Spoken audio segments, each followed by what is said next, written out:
Hello student, हम लोग class 10th में मैथमेटिक्स का पहला चैप्टर पढ़ेंगे आज। पहला चैप्टर का नाम है वास्तविक संख्याएं, रियल नंबर्स। बेटा हम लोग रियल नंबर्स, वास्तविक संख्याओं के बारे में जानते हैं। प्राकृतिक संख्याएं, पूर्ण संख्याएं, इंटीजर नंबर, परिमेय संख्याएं, अपरिमेय संख्याएं, ये सभी हमारी कैसी संख्याएं होती हैं? वास्तविक संख्याएं होती हैं। तो हम लोग क्लास 9th में ही वास्तविक संख्याओं का अध्ययन कर चुके हैं। आज हम लोग पढ़ते हैं वास्तविक संख्याओं पर विचार करते हैं। वास्तविक संख्याओं का अध्ययन कर चुके हैं। आज हम लोग इसके कुछ परिणामों को देखेंगे। नंबर 1 परिणाम है यूक्लिड विभाजन प्रमेय का। अभी बताया जाएगा यूक्लिड विभाजन प्रमेय का। ये नई चीज़ है, लेकिन क्या है ये अभी हम लोग डिस्कस करेंगे। नंबर 2 है अंक गणित की आधारभूत प्रमेय। अंक गणित की आधारभूत प्रमेय। सबसे पहले हम लोग यूक्लिड विभाजन प्रमेय का पढ़ेंगे, लेकिन उसके पहले हम एल्गोरिथम और प्रमेयिका क्या होती है इसके बारे में जानेंगे।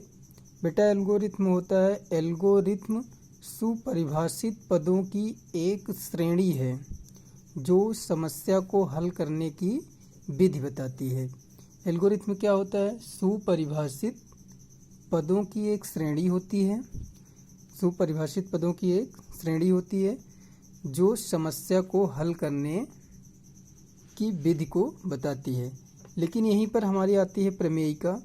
प्रमेयिका क्या होता है बेटा? यह सिद्ध किया गया कथन है। जैसे हम लोग प्रमेय पढ़े हैं, प्रमेय को सिद्ध किए हैं, वैसे ही प्रमेयिका यह सिद्ध किया गया कथन है जिसे अन्य कथनों को सिद्ध करने में प्रयोग करते हैं। हम लोग यूक्लिड एल्गोरिथम क्या है? एल्गोरिथम सुपरिभाषित पदों की एक श्रेणी है जो समस्या को हल करने की विधि बताती है। लेकिन प्रमेयिका जो हमारी है यह सिद्ध किया गया एक कथन है जिसे अन्य कथनों को सिद्ध करने में हम लोग प्रयोग करते हैं। आइए देखते हैं यूक्लिड विभाजन प्रमेयिका। बेटा यूक्लिड विभाजन प्रमेयिका होती क्या है? यहाँ पर एक क्वेश्चन के माध्यम से देखते हैं। जैसे 37 को 5 से विभाजित कीजिए, भागफल और शेषफल ज्ञात कीजिए। 37 को हमें 5 से विभाजित करना है, भागफल ज्ञात करना है और शेषफल ज्ञात करना है। बहुत ही आसान है। इस विधि का मतलब यूक्लिड विभाजन प्रमेयिका का प्रयोग करके भाज्य, भाजक, भागफल और शेषफल में हम लोगों को क्या ज्ञात करना है? संबंध ज्ञात करना है। तो सबसे पहले हम लोग देख लेते हैं। 37 को 5 से विभाजित करेंगे तो 5 7 35, ये हमारा भाजक है, ये भाज्य है। 5 7 35, 37 में से 35 घटा दिए तो शेषफल कितना बचा? 2। ये हमारा 5 भाजक है, 2 हमारा शेषफल आया। भाज्य हमारा 37 था और भागफल कितना आया? 7। इसमें हम लोग संबंध देखेंगे। इस विधि का प्रयोग करके हम संबंध देखेंगे, ऐसे जैसे पहले पढ़ चुके हैं। भाज्य बराबर भाजक गुणे भागफल धन शेषफल। संबंध देखते हैं हम लोग। 37 को भाग दिए किससे? 5 से। कितना टाइम्स गया? 7 बार गया। और शेषफल कितना आया? 2। 5 7 35 और 2 37। तो ये हमारा क्या था? भाज्य था, यहाँ हम लोग देखे हैं। और 5 क्या था? भाजक था। 7 था भागफल और 2 क्या था? शेषफल। तो भाज्य बराबर भाजक गुणे भागफल धन शेषफल, ये संबंध हमारा हुआ। यही हमारा क्या है? संबंध है। इसी संबंध को अब हम लोग थोड़ा विस्तार से पढ़ेंगे, कैसे होता है और क्यों, कैसे लिखा जाता है। बच्चों जो हम लोग पढ़े भाज्य बराबर भागफल, भाज्य बराबर भाजक गुणे भागफल धन शेषफल, इस विधि का व्यापीकरण ही हमारा क्या कहलाता है? यूक्लिड विभाजन प्रमेयिका कहलाती है। जो भाज्य बराबर भाजक गुणे भागफल धन शेषफल पढ़े, उसी का व्यापीकरण हमारा क्या कहलाता है? यूक्लिड विभाजन प्रमेयिका। देखो कथन इसका क्या है, दो दिए धनात्मक पूर्णांकों ए और बी हमारे दो दिए गए धनात्मक पूर्णांक होंगे और अद्वितीय पूर्ण संख्याओं Q और R का अस्तित्व इस प्रकार है कि A और B हमारे दो क्या हैं, धनात्मक पूर्णांक हैं। कोई भी नंबर हो सकता है, 5 हो सकता है, 7 हो सकता है, 10 हो सकता है, और इनके लिए हमें अद्वितीय पूर्ण संख्याएं Q R अस्तित्व इस प्रकार से है कि A = B Q और प्लस R, जहाँ R is greater than R = 0। R हमारा या तो 0 के बराबर होगा या तो 0 से बड़ा होगा, लेकिन B से छोटा होगा। क्यों? क्योंकि यहाँ देखो A हमारा क्या है, भाज्य है, B क्या है, भाजक है, Q क्या है, भागफल है, R क्या है, शेषफल है। तो बेटा हम लोग देखते हैं कि भाज्य बराबर भाजक गुणे भागफल धन शेषफल, ये हमारा क्या है, भाजक है। जो हमारा भाजक होता है, शेषफल अगर उससे छोटा हो जाए, शेषफल छोटा हो जाता है, तब हम भाग नहीं दे पाते हैं। इसीलिए जो हमारा R है, जो शेषफल है, वो या तो 0 होगा या तो 0 से बड़ा होगा, लेकिन B से छोटा होगा। क्योंकि यहाँ पीछे हम लोग जो पढ़े थे अभी बेटा, यहाँ हम लोग पढ़े थे क्या, ये हमारा क्या है, B है भाजक, और ये क्या है, शेषफल है। देखते हैं यहाँ 2 हमारा 5 से छोटा है तो भाग नहीं जाएगा। इसीलिए बेटा यहाँ कह रहा है कि ये हमारा R जो होगा, शेषफल जो होगा, वो या तो 0 होगा या तो 0 से बड़ा होगा, लेकिन शेषफल हमारा B से बड़ा नहीं हो सकता। क्यों? क्योंकि अगर हमारा शेषफल B से बड़ा है, भाजक से बड़ा है, तो हम भाग दे सकते हैं। इसीलिए ये हमारा शेषफल जो है वो हमेशा भाजक से छोटा होगा। आइए देखते हैं यूक्लिड विभाजन एल्गोरिथ्म क्या होता है, क्यों इसे निकाला जाता है। दो धन पूर्णांकों का मासापा ज्ञात करना। यूक्लिड विभाजन से हम लोग दो धनात्मक पूर्णांक, मान लीजिए AB या CD कुछ भी हैं, उनका हमें मासा ज्ञात करना है। जैसे 10 और 12 दे दे, 10 और 12 दे दे, इसका मासा ज्ञात करना हो तो हम कैसे ज्ञात करेंगे। यही है A और B, 10 और 12 कोई पूर्णांक संख्याएं हैं। यहाँ देखते हैं, यह दो संख्याओं के मासा ज्ञात करने में बहुत उपयोगी विधि है। यह मासा ज्ञात करने के लिए बहुत उपयोगी विधि है। हम लोग मान लेते हैं, माना C व D दो धन पूर्णांक हैं, जहाँ C is greater than D। यहाँ C हमारा क्या है, बड़ा है किससे, D से। इसका मतलब D से हम C में भाग देंगे, D से C में भाग देंगे। जो छोटा होता है वो हमारा क्या होता है, भाजक, और जो बड़ा रहेगा वो हम भाज्य मानकर चलेंगे। अब C व D का मासा ज्ञात करने में हम निम्न विधि का प्रयोग करते हैं। निम्न विधि का प्रयोग, चरण नंबर 1 देखते हैं। C और D पर यूक्लिड विभाजन प्रमेयिका का प्रयोग करते हैं और पूर्ण संख्याएं Q और R ज्ञात करते हैं। बेटा C और D, यहाँ हमारा C क्या है, भाज्य है, D से भाग देते हैं तो भाज्य बराबर भाजक, Q हमारा क्या है, भागफल है, और R क्या है, शेषफल है। तो भाज्य बराबर भाजक गुणे भागफल धन शेषफल। अब देखो यहाँ पर जो हमारा R होगा, शेषफल होगा, ये किससे छोटा होगा, D से। जैसे अभी यहाँ बताया गया था कि जो हमारा R होगा शेषफल, वो किससे छोटा होगा, B से। क्यों? क्योंकि B हमारा भाजक है और यहाँ पर भाजक क्या है, D है। तो R हमारा 0 या 0 से बड़ा हो सकता है, लेकिन D से हमेशा छोटा होगा। जैसे अभी दिखाया गया कि 37 को हम लोग भाग दिए थे 5 से, तो 5 7 35, 2 आया था, 2 हमारा शेषफल था। ये शेषफल हमारा 5 से छोटा था। सदैव हमारा शेषफल 5 से छोटा रहेगा। तो इसीलिए यहाँ कह रहा है कि R is less than D, मतलब जो शेषफल होगा वो सदैव भाजक से छोटा होगा। तो बेटा यहाँ हम लोगों को समझ में आया, C और D यूक्लिड विभाजन प्रमेयिका का प्रयोग करके हम Q और R ज्ञात करेंगे इस प्रकार से। और D हमारा क्या होना चाहिए, छोटा होना चाहिए, किससे, शेषफल से। शेषफल हमारा जो है वो भाजक से छोटा होना चाहिए। नंबर 2 चरण में हम देखते हैं। चरण नंबर 2 में r = 0 हम देखते हैं कि क्या हमारा शेषफल 0 है। यदि शेषफल 0 है तो d हमारा अंतिम विभाजक होगा। जो हमारा अंतिम विभाजक होगा वही संख्या c और d का मासाप मतलब महत्तम समापवर्त होगा।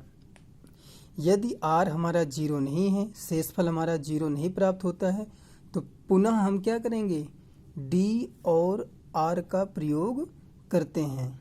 इस बार क्या करेंगे, अभी तक हम लोग क्या किए थे, c और d था तो d को हम c से भाग दिए थे। c हमारा ग्रेटर देन क्या था, c और d था, c is greater than d था, तो d से हम c को भाग दिए थे। लेकिन अगर शेषफल 0 नहीं आता है तो विभाजन प्रमेयिका का हम फिर से प्रयोग करेंगे और इस बार जो हमारा शेषफल आया रहेगा, शेषफल से हम जो d होगा हमारा जो भाजक होगा उसको हम भाग करेंगे। कहने का मतलब यहाँ हमारा शेषफल r आ जाएगा तो r से हम किसको भाग देंगे, d को भाग देंगे। आगे फिर चरण नंबर 3 में इस विधि का प्रयोग शेषफल शून्य प्राप्त होने तक करते हैं। जब तक हमें शेषफल शून्य नहीं मिल जाता तब तक हम विभाजन प्रमेयिका का प्रयोग करते रहेंगे। और जहाँ हमें शेषफल शून्य प्राप्त हुआ तो वही हमारा जो अंतिम विभाजक होगा वो हमारा क्या हो जाएगा, दोनों संख्याएं c और d का मासापा हो जाएगा। क्या हो जाएगा, महत्तम समापवर्त। आइए हम लोग इसको एक एग्जाम्पल के तरीके से देखते हैं। एग्जाम्पल से देखते हैं, ज़्यादा समझ में आएगा।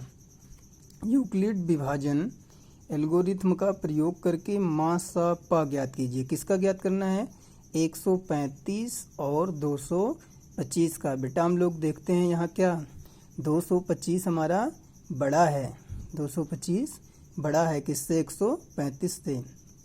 तो 135 से हम भाग देंगे किसको, 225 को। तो देखो बेटा यहाँ क्या करते हैं, 225 को 135 से भाग करने पर भागफल 1, भाई 225 है, इसको 135 से भाग करेंगे तो 135 दो बार लेकर चलेंगे, ज़्यादा हो जाएगा, 270 हो जाएगा, इसलिए एक बार आते हैं तो 135 है ना। और फिर यहाँ शेषफल कितना प्राप्त हो जाता है, 90। 225 को 135 से भाग करने पर भागफल 1, यहाँ कितना बार गया था, एक बार, भागफल 1 तथा शेषफल 90 प्राप्त होता है। तो इसको हम क्या लिख सकते हैं, 225 को भाग दिए थे किससे, 135 से, कितना बार भाग गया था, एक बार, शेषफल कितना आया, 90। तो 225 भाज्य बराबर भाजक गुणे भागफल धन शेषफल, यही हुआ जो अभी बताया गया था, a = bq + r। यहाँ देखो b क्या है, भाजक है, q क्या है, भागफल है, यहाँ भागफल कितना है, 1, r क्या है, शेषफल, यहाँ शेषफल कितना आया, 90। शेषफल 0 तो आया नहीं, तो इस बार हम किसका प्रयोग करते हैं, यहाँ जो बताया था r ≠ 0, तो d और r का प्रयोग करते हैं। इसका मतलब इस बार r से हम भाग देंगे किसमें, d में। यहाँ r हमारा कितना है, शेषफल 90, और d कितना है, 135, भाजक है ना।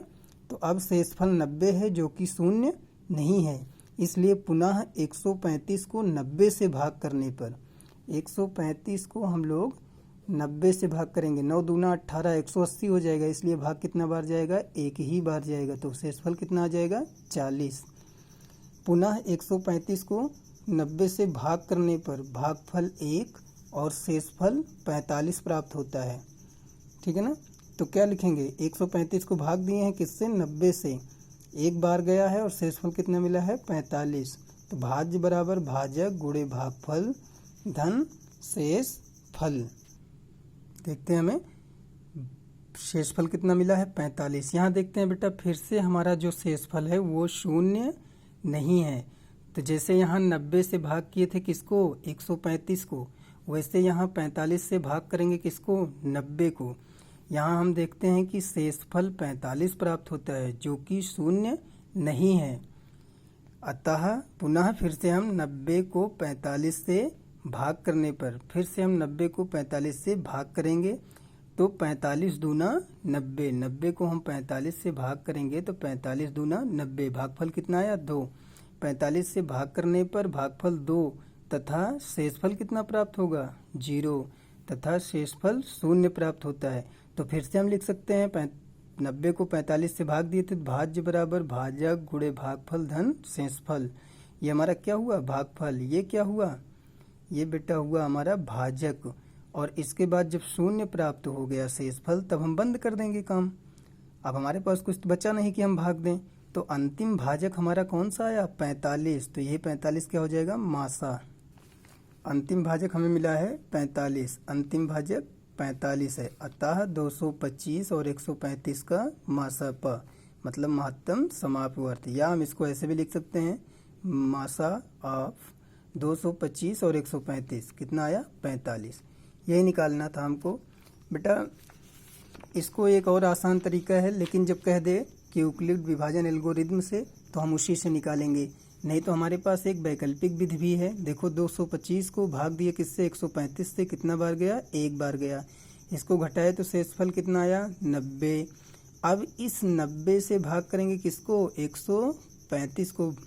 अब देखो 135 को फिर 90 से भाग करेंगे तो 90 इकन्नम 90, फिर देखते हैं क्या आया, घटा दिए तो 45। अब बेटा इस 45 से भाग देंगे किसको 90 को, 90 को भाग दिए तो 45 दूना 90, शेषफल कितना आ गया 0, शेषफल कितना आ गया 0 आ गया, तो भाग बंद हो जाएगा। ये वैकल्पिक विधि है। भागफल कितना शेषफल कितना आ गया 0 आ गया। अब देखो ये भाज्य था, ये भाजक था, ये भागफल था, ये शेषफल था इसके लिए, लेकिन इसके लिए ये भाज्य हुआ, ये भाजक हुआ, ये भागफल हुआ, ये शेषफल हुआ। इसके लिए ये भाज्य हुआ, ये भाजक हुआ, ये भागफल हुआ और ये शेषफल हुआ। तो देखो बेटा वही जैसे अभी तक हम उसमें पढ़े 225 को, देखो 225 को हम क्या लिख सकते हैं भाजक गुणे भागफल धन शेषफल 135 गुणे 1 धन 90। आगे फिर ये हमारा भाज्य हो गया इस बार, तो 135 गुणे भाजक 90 भागफल 1 और शेषफल 45। अगली बार हमारा ये भाजक हो जाएगा 90 = 45 गुणे 2, 45 भाजक गुणे 2 और भागफल 0। अगर हमारा भागफल 0 आ गया तो भाग बंद कर देंगे। तो मासापा मतलब महत्तम समापवर्त किसका 225 और 135 का, ये हमारा क्या हुआ अंतिम भाजक, अंतिम भाजक है। तो जो हमारा अंतिम भाजक होता है वही क्या कहलाता है महत्तम समापवर्त। तो बेटा आज आप लोग इस क्वेश्चन को हल करिएगा। 196 और 338,220 मतलब 196 38 220 का मासा ज्ञात करना है। किसकी सहायता से यूक्लिड विभाजन एल्गोरिथम की सहायता से। आप अपनी कॉपी में जब इसको लिखेंगे एक बार और उसको यूक्लिड विभाजन एल्गोरिथम से कॉपी में लिखेंगे, उसके बाद समझेंगे तो बहुत अच्छी तरीके से समझ में आएगा। इसलिए अगर वीडियो समझ में आए, क्वेश्चन समझ में आए तो वीडियो को भैया लाइक कर दीजिए, शेयर कर दीजिए। और आपके लिए ये होमवर्क है, होमवर्क समझ में आए तो आप लोग कमेंट कर दीजिएगा यूट्यूब पर। हम इसके आगे अगले दिन क्वेश्चन को सॉल्व कराएंगे। धन्यवाद।